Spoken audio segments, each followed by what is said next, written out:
Prohibido protestar por el sueldo de miseria que tienes porque ya te digo que tienes un salario ridículo. Por cierto, trabajas los sábados, unas 48 horas semanales. Ni se te ocurra hacer una huelga para intentar mejorarlo. Y es fácil que tú o uno de los tuyos tenga que emigrar al extranjero por la pobreza del país. La mayoría lo haréis sin papeles. Si eres uno de los que ha migrado del campo a la ciudad, no te quejes de la infravivienda en la que posiblemente vivas sin luz ni agua corriente y tampoco te recomiendo que te quejes de que en tu pueblo no hubiera colegio. Puede que algún policía lo escuche, te lleve a un bonito calabozo en el que te hará entender de alguna forma amable que esas quejas no le gustan a tu querido Franco. Prohibido votar, prohibido protestar, prohibido ver esa peli, escuchar ese grupo o jugar a ese juego. Prohibido darte cariño con tu pareja en público. Tampoco se te ocurra usar la píldora y los condones, mejor que no se entere nadie. Si te casas, que te aconsejo que lo hagas para que el resto no te mire mal. Prohibido divorciarte. Si la cosa con tu pareja no funciona, pues mala suerte. No vayamos a ofender a Dios. Prohibido abortar. Por supuesto, prohibido ser gay, lesbiana, trans. Y si te pillan siéndolo, puede que te detengan y te intenten curar en un campo de concentración. Año 2025. Y según varias encuestas hay un montón de chavales pensando que con Franco se vivía mejor, incluso admirando al dictador. Estos son solo 50 motivos por los que con Franco se vivía mucho peor que en la España actual. Comencemos por el propio sistema. Vivir en una democracia en la que puedes elegir a quien te gobierna frente a una dictadura de casi 40 años. Por mucho que se escuche ahora que esto es como una dictadura, es totalmente absurdo. Si en las próximas elecciones Feijóo, Abascal, Díaz o el político que sea consigue una mayoría, se convertirá en el presidente del gobierno. Los que vivieron con Franco no pudieron elegir y lo tuvieron que sufrir hasta que murió. Vamos a obviar su origen, es decir, una dictadura militar, el régimen salido de una guerra originada por un golpe de estado contra una democracia. Porque sí, la Segunda República fue una democracia y ningún historiador serio lo duda. Pero vamos a contar aspectos desde 1939. El franquismo fue un régimen criminal por muchos motivos y la represión fue un elemento central y constante en su estrategia de terror. Pero a diferencia de los difusores de bulos de redes, aquí vamos a dar datos. Desde 1939 y hasta 1975, el régimen mató a unas 50.000 personas, la inmensa mayoría de ellas durante la primera década de la dictadura, pero las ejecuciones sin un juicio justo continuaron hasta el final de los días del dictador. Fue criminal porque durante los años 40 mantuvo a decenas de miles de españoles presos en campos de concentración después de la guerra. En 1940 había unos 400.000. Las condiciones de hacinamiento, enfermedades y hambre mataron a miles. Fue criminal porque empleó a muchos de estos presos políticos como mano de obra esclava en tareas de reconstrucción de la guerra, grandes infraestructuras como carreteras, líneas de ferrocarril, presas o grandes obras monumentales como el Valle de los Caídos. Fue criminal porque forzó el exilio a más de 500.000 de españoles en los últimos meses de guerra y la dictadura hizo que aproximadamente unos 220.000 nunca volvieran a su país. Fue criminal porque durante 4 décadas persiguió y encarceló a miles de personas por el simple hecho de tener otras ideas políticas. La tortura estaba generalizada en los cuerpos policiales y con la siniestra Brigada Política Social encargada de perseguir y reprimir la oposición al régimen. No había justicia, no existía un Estado de Derecho. Las leyes no protegían al ciudadano sino al régimen. Nadie tenía garantías frente al poder. Ya lo hemos dicho, pero en España existía la pena de muerte. Los últimos sentenciados fueron ejecutados el 27 de septiembre del 75, cuando a Franco le quedaban menos de 2 meses de vida. Vamos a hablar de condiciones de vida en la España de Franco porque a veces se trata de ocultar la siniestra forma del régimen con la prosperidad económica. La dictadura fue un desastre a nivel económico durante sus 2 primeras décadas de vida y lo fue por decisiones políticas desacertadas, por incompetencia. Es verdad que desde los años 60 España experimentó un fuerte crecimiento económico y en todas las comparaciones me voy a quedar con la última década del franquismo, la más próspera, la que mejores condiciones había, para que veáis que incluso esa España nos parecería ahora un país tercermundista. Cuando la gente dice que con Franco se vivía mejor, refiriéndose a las condiciones de vida, no lo pueden sostener en ningún parámetro objetivo. Sanidad, el gran mito. Franco inventó la seguridad social. Falso. Los programas asistenciales en España vienen de mucho antes y fueron evolucionando durante todo el siglo XX. También haré un vídeo sobre esto, así que suscríbete. Y por último, las personas que lo dicen hacen una comparación con la actualidad como si el sistema sanitario actual fuera asimilable al que había, por ejemplo, en 1975. Esta comparación no hay por dónde cogerla. La seguridad social, entendida a grandes rasgos como el sistema que asegura que nadie se quede totalmente desprotegido cuando no puede trabajar, enferma o envejece, directamente no existió hasta el periodo democrático, aunque Franco promulgara una ley con ese nombre. El sistema de protección de Franco ni fue universal, ni cubría necesidades básicas que hoy damos por hecha y, por supuesto, no llegaba a millones de ciudadanos de las zonas rurales o más desfavorecidas. Y todo esto también obedecía a una apuesta política.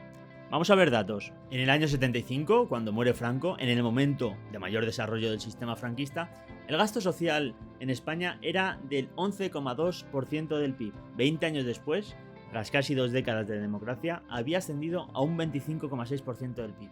Ahora supera el 50%. Los expertos sostienen que para garantizar un sistema de bienestar, el Estado debe invertir al menos un 25% del PIB, que es lo que hacían países como Francia o Alemania en el 75.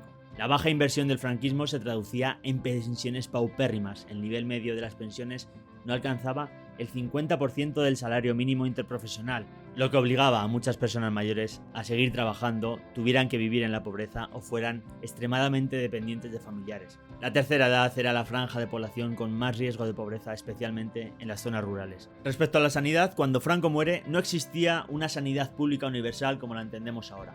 Ahora cualquier español, haya tributado o no, tiene el derecho a ser atendido. Entonces existía un sistema muy limitado de prestaciones que acogían sobre todo al trabajador. Los familiares dependían del titular, normalmente este trabajador, el hombre, y tenían menos derechos. Los gobiernos democráticos son los que verdaderamente desarrollaron una sanidad universal. Tras la Ley General de Sanidad del 86, que estableció el principio de universalización, se alcanzó un porcentaje de población con cobertura de seguro sanitario del 98,8%. Y muchos me vais a decir ahora, ya, pero es que con Franco se pagaban muchos menos impuestos. Sí, es verdad. De hecho, era uno de los motivos por los que era inasumible un sistema de seguridad social público decente y el motivo de que hubiera tantos seguros privados, mutuas profesionales, etc. Son modelos económicos. En lugares en los que apenas se pagan impuestos no puede haber servicios públicos de calidad y la población tiene que recurrir a lo privado.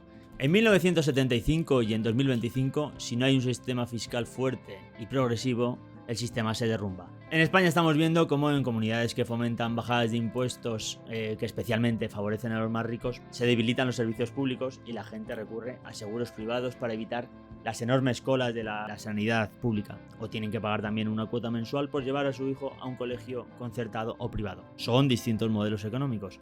Pero volvamos a 1975, a uno de los indicadores básicos del desarrollo y prosperidad de cualquier país, la esperanza de vida al nacer.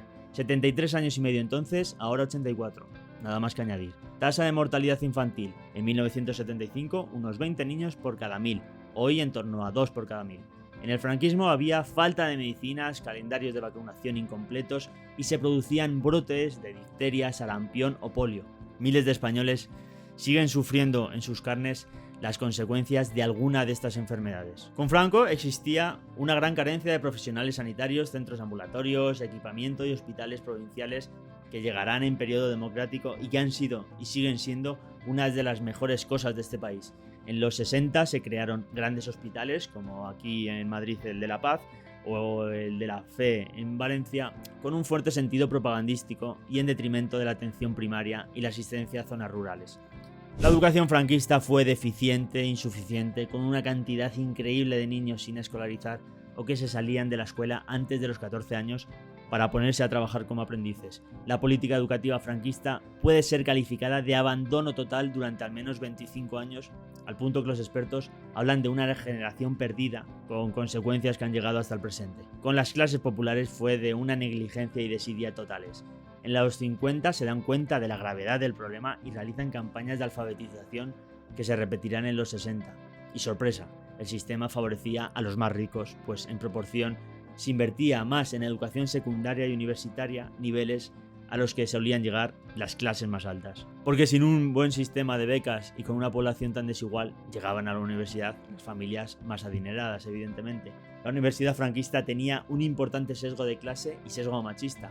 La inmensa mayoría eran hombres, y esto que generaba que a los mejores trabajos también llegaban los más ricos y por supuesto hombres, y por eso cuando durante el periodo democrático se invirtió de verdad en educación pública de calidad y gratuita, esta se convirtió en la mejor escalera social.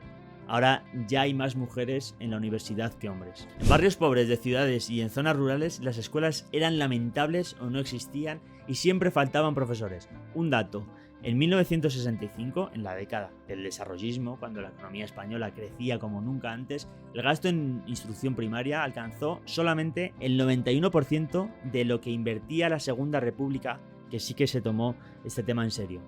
En todas las etapas vemos un marcado sesgo sexista. Las niñas y mujeres sufrieron más analfabetismo y apenas llegaban a la universidad. La escuela del franquismo no estaba orientada a formar ciudadanos críticos ni a dar oportunidades reales. Era una escuela memorística, religiosa, patriótica, censurada, segregada y pobre en contenidos científicos y sociales. Puro adoctrinamiento. También veremos en otro vídeo las esperpénticas clases de historia que tuvieron que sufrir la generación de mis padres, por ejemplo. Mundo laboral. Durante el franquismo se trabajaba mucho más que hoy y con menos derechos. Se trabajaba los sábados, no existía la jornada de 40 horas, sino la de 48, aunque en muchos sectores, también como ocurre ahora, se trabajaba mucho más. Tampoco existía el mes de vacaciones pagadas. En 1983 se alcanzaron los 30 días naturales por año trabajado. Solo existía el sindicato vertical controlado por el Estado. Estaban prohibidos los sindicatos libres, las huelgas y la negociación colectiva independiente. Los trabajadores no podían elegir representantes fuera del aparato oficial. Y me conozco a los clásicos que ya están tecleando: los sindicatos y las huelgas son cosas de vagos, lo que quieras, pero sin ellos seguirías existiendo el trabajo infantil, no tendrías ahora cosas como la jornada de 8 horas, el mes de vacaciones pagadas o subidas salariales cada cierto tiempo. En las 2 últimas décadas del régimen hubo una migración masiva. Más de 2 millones de personas tuvieron que emigrar para poder sobrevivir. Por cierto, más de la mitad de ellos lo hicieron de forma irregular. El mito de los españoles emigrábamos con papeles lo desmontaré en otro vídeo, ya sabes, suscríbete. Entretenimientos. No podías escuchar la música que quisieras, leer los libros o ver las películas que te apeteciera, solo las permitidas por el régimen. No se habían inventado los videojuegos, pero si hubieran existido, olvídate de tocar uno como el GTA. Y estas prohibiciones no llegaban solo por posibles críticas al gobierno o a la ideología de Franco o a instituciones vinculadas al régimen como la Iglesia. Por ejemplo, en el doblaje de Casablanca se suprimían escenas como las que se menciona el apoyo del protagonista a la causa republicana, y con películas como Senderos de Gloria o El Gran Dictador hubo que esperar hasta la muerte de Franco para poder verlas aquí en España. La censura también podía llegar si salía un beso un poco largo, y por supuesto escenas más explícitas se censuraban al completo. Si no te he convencido con no poder leer, ver, escuchar lo que quieras, vamos a algo que quizás te moleste un poco más. Franco instauró una auténtica represión sexual sostenida por el nacionalcatolicismo y el control moral de la Iglesia sobre la vida privada. La dictadura convirtió el deseo, el cuerpo y la intimidad en campos de vigilancia ideológica. El sexo solo tenía una finalidad legítima: la reproducción dentro del matrimonio. Una pareja besándose en el parque podía ser amonestada al más puro estilo de la policía de la moral de los actuales países donde rige la Sharia islámica, o de los algoritmos de YouTube que me hacen tener que silenciar las palabras relacionadas con el sexo durante la edición de este vídeo. Con este sistema, sustentado en el catolicismo más rancio, varias generaciones arrastraron estigmas profundos en su relación con el sexo. Culpa, silencio y vergüenza. La masturbación masculina era algo vergonzoso. Cuidado que te quedas ciego. Cuidado que aunque tengas la luz apagada, Dios sabe lo que estás haciendo. Y en las mujeres era algo impensable. El placer de la mujer era un tema tabú, algo que también se arrastró durante décadas. Las mujeres aprendieron que llegar virgen al matrimonio era su mayor valor. Y este tabú hacia cualquier aspecto de la intimidad, además de la represión de algo tan natural, trajo consigo la desinformación en aspectos más básicos de salud, dudas elementales sobre cosas como la menstruación, que se convertían en algo vergonzoso. También estaba prohibido el divorcio. Si te has casado con alguien y la cosa no funciona, te lo comes hasta el final de tus días, no vaya a ser que Dios se enfade. Por supuesto, no pienses abortar. Estaba totalmente prohibido. Las mujeres que querían interrumpir el embarazo tenían que buscar las siempre peligrosas vías clandestinas, y las que se lo podían permitir podían viajar al extranjero a hacerlo, el famoso viaje a Londres. La píldora anticonceptiva también estaba prohibida. Era muy difícil encontrar preservativos porque también estaban mal vistos. todas estas trabas al servicio de los mandatos de la Iglesia Católica. Lo dicho, como hacen muchos gobiernos musulmanes actualmente, que curiosamente los amantes de Franco ponen de ejemplo de sistemas horribles, que por supuesto lo son. La educación era segregada, en las escuelas niños por un lado, niñas por otro, porque ¿qué hay mejor para un niño o una niña que alejarle del 50% de la población con la que va a tener que compartir el mundo? La propia enseñanza era diferente en algunos aspectos que encaminaban a las niñas a las tareas domésticas, como la serie de actividades de la sección femenina. La mujer ideal era la madre, la ama de casa obediente y sumisa, la mujer discreta que nunca sube el tono de voz, calladita, modosita, delicada, que cocina y cuida del marido y los niños, un modelo que no sé si lo habéis visto, pero vuelve a ser reivindicado por algunos y algunas. La mujer era legalmente inferior a los hombres, jurídicamente eran dependientes de sus padres o maridos, tenían un estatus similar al de un menor de edad, necesitaban autorización de su hombre más cercano, padre o marido, para conseguir un trabajo, abrir una cuenta bancaria, comprar y vender bienes o viajar al extranjero. Si ella era adúltera, era mucho más grave que si lo era él. Si ser mujer era peor que ser hombre, peor aún era para las personas del colectivo LGTBI. Ser homosexual estaba penalmente perseguido por la ley de vagos y maleantes. La visión del régimen los contemplaba al mismo tiempo como delincuentes por cometer estas desviaciones que representaban un peligro social y como enfermos a los que se les debía curar, barbaridades que siguen defendiendo actualmente partidos como Vox. Con esta idea de que era posible curarles, existieron centros donde se les recluía y se les trataba de convertir en heteros, encerrados, obligados a desarrollar tareas agrícolas o metiéndole electroshock. Se calcula que unos 5.000 fueron detenidos por actitudes gays, lésbicas o transexuales. Si una pareja hetero sufría la represión de esta ideología que generaba una brutal culpa interna por desear a alguien, imaginad a alguien del colectivo. Con Franco había censura de verdad. Los periódicos, radio, televisión pasaban el estricto control del gobierno que decía lo que se podía publicar y lo que no. El régimen de Franco actuaba como hoy lo hacen China o Rusia. Franco hoy trataría de controlar lo que puedes o no buscar en Google y caparía millones de vídeos y cuentas de redes sociales. Con Franco no había prensa libre, no se podía informar libremente de asuntos que implicaran al régimen. Y sé que la prensa vive en uno de los momentos de mayor descrédito, pero la prensa es uno de los pilares de una sociedad libre. Actualmente, por fortuna, vivimos en un país con medios, con líneas editoriales de derecha y de izquierda.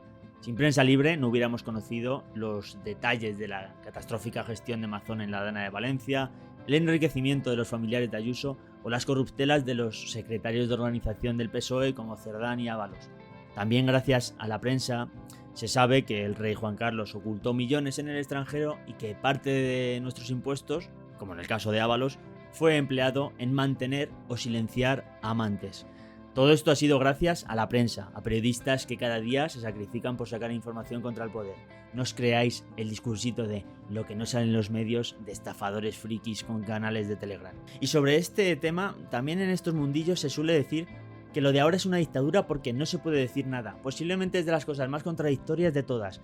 Famosos diciendo que no se puede decir nada en el programa más visto de la televisión, horas de radio diciendo que vivimos en una dictadura en la que no se puede criticar y gente anónima diciendo auténticas barbaridades contra el político de turno.